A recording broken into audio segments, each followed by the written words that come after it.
Ever feel like life's just throwing curveballs? Like you're stuck in a cosmic game of, why me? You're hustling, grinding, doing your best. And then bam, something goes wrong. Big time. Well, what if I told you that ancient Eastern wisdom holds a secret key?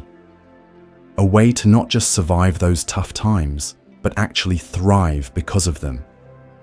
In this video, we're diving deep into the idea that everything happens for a reason.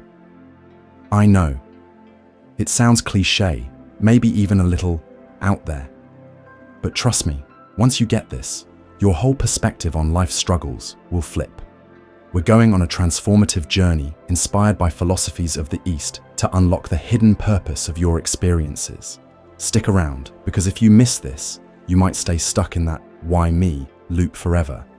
But watch till the end, and you'll start seeing your life as the beautiful, intricate tapestry it truly is. Let's meet Alara. She was living her dream, running a pottery studio she built from the ground up. This was her passion, her sanctuary, her livelihood, until disaster struck.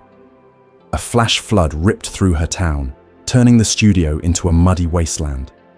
I mean, imagine the devastation. Alara was crushed. Shock, disbelief, all those heavy emotions hit her hard. Her brain was screaming, "Why is this happening to me?" It wasn't just about the business, it felt personal. She was spiraling, replaying the nightmare, finding zero answers that made sense. A deep sense of injustice consumed her. She couldn't even comprehend the scale of the loss and felt as though she was paralyzed in fear. Ever been there? I know I have. Alara desperately wanted things to go back to normal. She was clinging to the past. Now, in Eastern philosophy, there's this concept called impermanence, anicca, the understanding that everything is constantly changing. And resisting that change, that's often where a lot of our suffering begins. Think about it. We cling to happy moments, wanting them to last forever. We desperately want difficulties to vanish instantly. But life is a constant flow. So, her initial suffering stemmed directly from resisting this sudden, unwanted change. In essence, wishing reality wasn't what it was. In Alara's darkest moment, a friend swooped in, someone who understood the power of Eastern wisdom. Alara poured out her heart, and her friend said something game-changing. "Alara, what if everything in our lives, even the really awful stuff, has a purpose? What if nothing is truly random?" Now, you can imagine that Alara might have initially met that suggestion with some skepticism, but deep down, a tiny seed was planted. Instead of only focusing on how unfair it all was, she began to wonder if there was something, maybe just something, she could learn from this mess. This idea of challenges as opportunities for growth is central to many Eastern philosophies. Look, no one enjoys suffering. It sucks. But it can also be a powerful revealer, showing us things about ourselves and the world that we'd never notice otherwise. It invites us to consider that every experience, joyful or painful, has a deep purpose, that there aren't really any accidents. And that's why Alara's decision to simply listen, even when she was completely overwhelmed, was such a critical first step.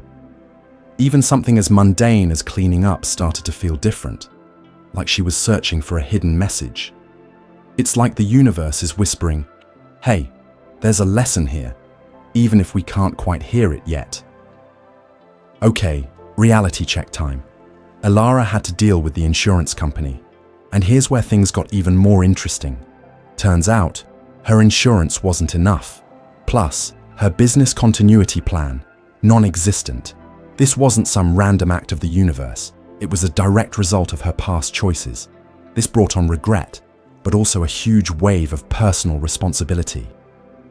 Her thoughts shifted from solely blaming the flood to acknowledging her own role in the extent of its impact. This is karma. But forget that cosmic payback idea you might have heard. Karma is really just cause and effect, the natural law that says every action, thought, and intention creates a consequence. Think of it like this. What we put out there always comes back in some form, even if we don't see it right away. So, because Ilara hadn't planned ahead, the flood caused even more damage than it might have otherwise. But here's the empowering part. She realized she had some control. Instead of just blaming fate or bad luck, she started seeing how her own choices contributed to the situation. That's when Ilara took action, meticulously researching insurance and developing a real business plan for the future. It clicked for her. Her future success wasn't just about things outside of her control, it was about her own proactive, mindful actions. Then, something amazing happened. The community rallied around her. Neighbors showed up to help. Local businesses offered resources. Even old customers donated money. The community's support brought on surprise and profound gratitude. Her thoughts expanded beyond her own individual loss to recognize the intricate web of connection that bound her to her community. It sounds cheesy, but it worked in her favor that she had built a strong connection with the community through her studio. This is interdependence in action, the beautiful idea that we're all connected, like threads in a giant web. What we do, big or small, ripples out and touches the lives of others. It underscores that the karma we create has a collective impact, reaching far beyond ourselves. Ilara's action of gratefully accepting the help and feeling that renewed sense of hope really highlighted the power of those connections. The goodwill she generated through her business, all that positive energy, it came back to her when she needed it most. The studio was shut down, forcing Ilara into downtime. At first, she was probably restless and perhaps even anxious, wanting to get back to work. But slowly the magic started happening. Her thoughts, no longer consumed by the immediate pressures of work, turned inward. She started sketching new designs, experimenting with different clays, and reconnecting with the foundational artistic drive that had led her to open the studio in the first place. This period of stillness gave her a whole new perspective. She wasn't clinging to how things used to be. She was learning to embrace the flow of change. And this is a powerful idea in Eastern thought, that loss and endings aren't just setbacks. They can actually create opportunities for renewal. It's about learning to let go of what no longer serves us, trusting that every change, even the difficult ones, can lead us to a new phase of growth. Ilara's action of allowing herself to just engage with her art without all the business pressures was a form of letting go, trusting that this unexpected pause held a hidden potential.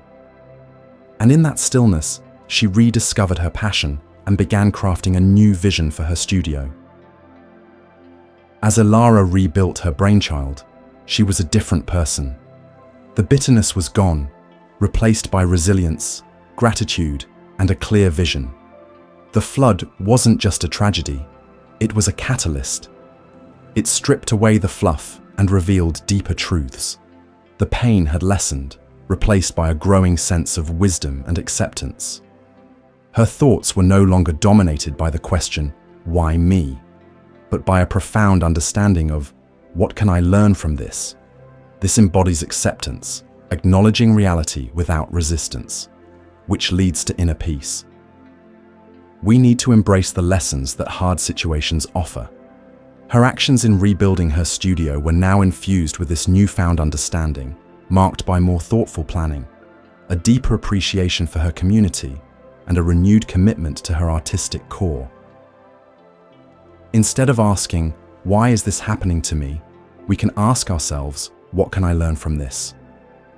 This shift in perspective allowed Ilara to not just rebuild her studio, but to rebuild her life with a deeper sense of purpose and inner peace. She transformed from that mud into a lotus. She realized even from the depths of devastation, something beautiful and resilient could emerge. That's understanding that everything, even hardship, happens for a reason, to guide us, teach us, and bloom. Ilara's story is proof. Everything happens for a reason, even when that reason is hidden.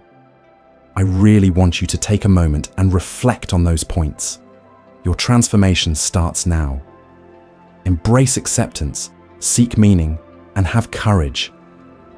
If this video resonated with you, please hit that like button and subscribe to the Moon Mind Temple. Sharing this is a gift. What reasons have you discovered in your challenges? Share your stories in the comments. I read every single one, and I'd love to hear what you think. Let's learn and grow together. Thanks for joining me at the Moon Mind Temple. May your journey be filled with understanding and blossoming inner peace.